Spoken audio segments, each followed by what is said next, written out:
and extend my remarks, and I yield myself such time as I may consume. Without objection. Madam Speaker, I rise today in very strong opposition to H.R. 3134 and H.R. 3504, and in very strong opposition to the underlying closed rule. Today, the House should be debating a bill to keep the government open before funding runs out at the end of the month. We have just 6 legislative days before there is a government shutdown. 6 legislative days. And instead of tackling this, we are once again debating another Republican attack on women's health. I mean, in 6 legislative days, the government might shut down. And I'm worried because judging from recent events within the Republican caucus, the right hand doesn't know what the extreme right hand is doing. They can't seem to get along with each other. And I'm afraid yet there'll be another catastrophe and everything will come to a halt. And the people that will suffer will be the people of this country who we're supposed to represent. And, Madam Speaker, in fact, the Republicans were in such a hurry to waste our time with this destructive legislation that one of the bills we're considering, H.R. 3504, had no hearings, not one, none, no markup, and this is the first time we're seeing the bill. And no amendments, by the way. Nobody can offer an amendment. Totally closed. Whatever happened to regular order? This process, Madam Speaker, stinks, and it is indefensible. Of all the measures that have come before the Rules Committee, more than 75% have completely ignored regular order and were rushed to the floor without a legislative hearing and markup, denying the people's elected representatives the opportunity to hear the experts and speak up for their constituents. Well, when you look at the politically motivated legislation that regularly comes before this body, I guess it's easy to see why. This is not how the People's House is supposed to work. And late last night, the Republican majority in the Rules Committee took another shortcut through a process called self-executing and let them slip in an amendment offered by Ms. Elmers into today's legislation to redirect funding away from Planned Parenthood facilities. Under regular order, this amendment would have required 3 waivers. 3. It would require 3 waivers from the committee to be considered on the House floor. On top of that, the Elmers Amendment would have also violated Section 302F of the Congressional Budget Act, which prohibits the consideration of legislation that exceeds a committee's allocation of budget authority. But the Republican-controlled Rules Committee said, who cares? You know, we're in charge. We don't care about the rules. We don't want to be fair. We don't want to be open. We don't want to be transparent. We're in charge. We can do whatever we want. This is just another attempt by the House majority to shut out debate on important issues and ignore the House rules when it's convenient for them. During this Congress alone, 118 waivers have been granted. 115 of those waivers, 97%, have been for Republicans. And instead of the House Rules Committee, we should be known as the House Break the Rules Committee, because that's all the Rules Committee seems to do. It breaks rules and goes around rules and tries to all kinds of trickery to be able to force legislation to the floor that limits debate and doesn't allow members to offer amendments. This legislative process in this House has become a joke. It is shameful, and this is not serious legislating. With one bill after another, Republicans have repeatedly hurt our country's most vulnerable families, and these bills today are just the latest chapter. And this is nothing new.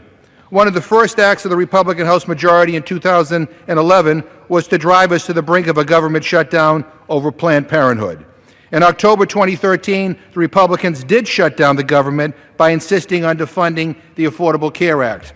And now, 2 years later, they are right back to threatening a Republican government shutdown over Planned Parenthood. House Res H 3134, the so-called Defund Planned Parenthood Act of 2015, is a bad and a backward-thinking bill. In the 114th Congress, the House has already taken 4 anti-women's health votes, and today sets the stage for us to take 2 additional votes to restrict access to women's health care. Incredibly, this is already twice the number of anti-women's health votes that at this same point in the 113th and 112th Congresses. And this Congress is not even half over. And in this Republican Congress, facts don't matter. We don't talk about facts. They're inconvenient, and they're a nuisance, especially when they get in the way of their extremist political agenda. The fact is that Planned Parenthood plays a critical role in protecting and providing access to critical health services for both women and men.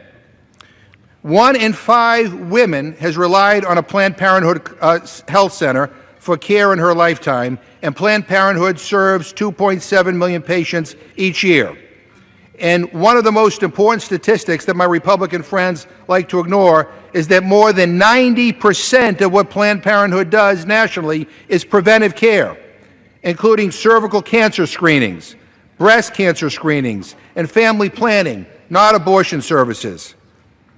You know, I just come from a luncheon a few minutes ago where we were honoring individuals who were leaders in the cancer prevention field, people who have advocated that it is important for all of us to be able to get checkups on a regular basis in order to prevent cancer. And here we are, about to vote on a bill that, if the Republicans get their way, would limit and would eliminate access to life-saving cancer screenings for countless individuals across this country. What are you thinking? This is not the way we should be proceeding. And add to this fact that Planned Parenthood clinics are often one of the few affordable health care options available for many women. Nearly 80% of women using Planned Parenthood clinics have incomes at or below 150% of poverty. And it's easy to see why a majority of Americans don't think federal funding should be eliminated. In one recent poll, 63% of voters, including 72% of independents, do not agree with my Republican friends that federal funding for Planned Parenthood should be eliminated. Madam Speaker, we have also heard very little from my friends on the other side of the aisle about the consequences that defunding Planned Parenthood would have for families across the country. One of the biggest myths perpetrated by Republicans is the idea that the nation's community health centers, which I love and adore and respect and support, could somehow magically pick up the slack overnight if Planned Parenthood is defunded. For the millions of low-income women who depend on Planned Parenthood clinics, this scenario would mean the loss of affordable and accessible contraceptive services and counseling, as well as breast and cervical cancer screenings and testing. The idea that our community health centers could overnight suddenly step up and cover millions of new patients is simply wrong and shows a fundamental misunderstanding by Republicans on how our country's health care system works. In fact, the Guttmacher Institute recently found that in 21% of counties with a Planned Parenthood health center, Planned Parenthood is the only safety net family planning provider. The report also states that in 2/3 of the 491 counties in which they are located, Planned Parenthood health centers serve at least half of all women obtaining contraceptive care from safety net health centers. In 1/5 of the counties in which they are located, Planned Parenthood sites are the sole safety net family planning center. This makes clear just how devastating it would be for these communities to recklessly cut funding for these vital health services for the people who need them most. You know, everyone here in this Congress, every single one of us, with the snap of our fingers, can get health care. But with today's bills, Republicans seem to be saying that for families who are poor or who live in rural areas or where this is the only option for preventive care and where they live, you're simply out of luck. Talk about cruel.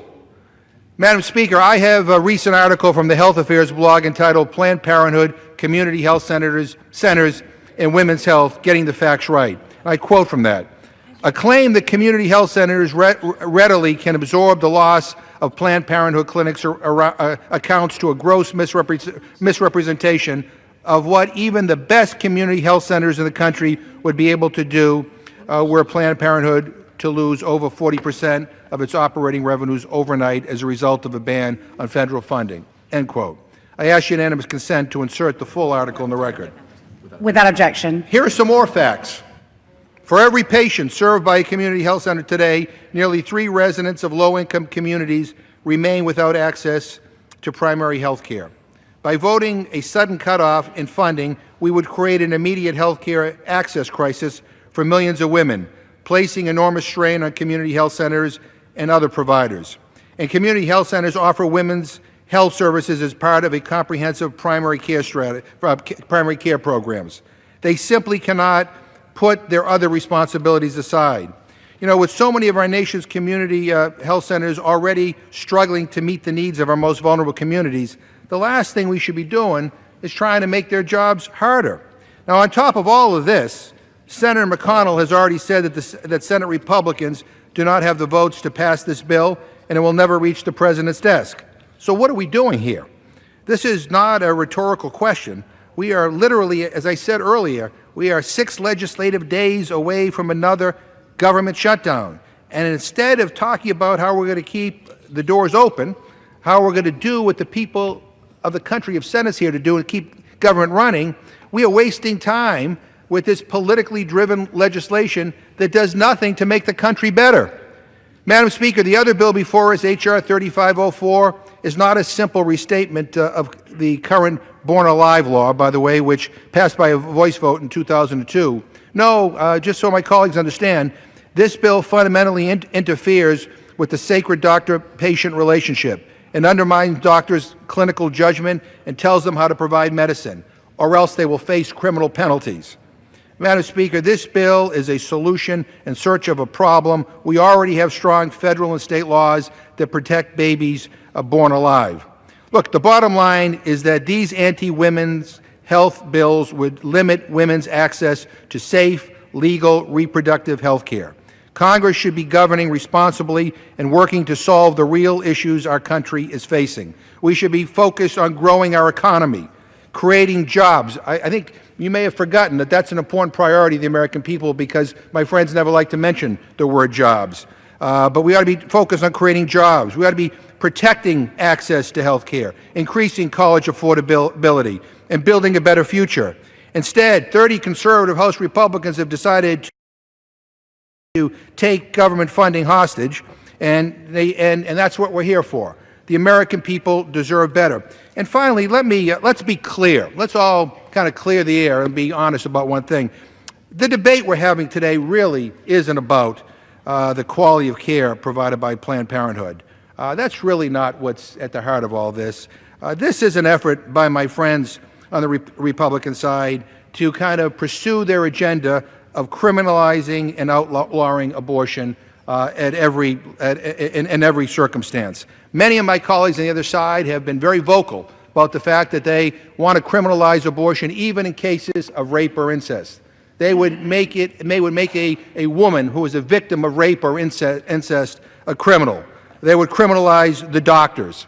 That's what this is all about, trying to force their narrow agenda down the throats of the American people.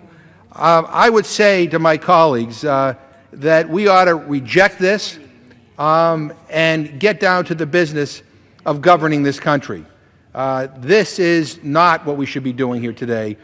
This is an insult, I think, to women. This is an insult to the good people who work at Planned Parenthood, who provide excellent care to millions of people across this country.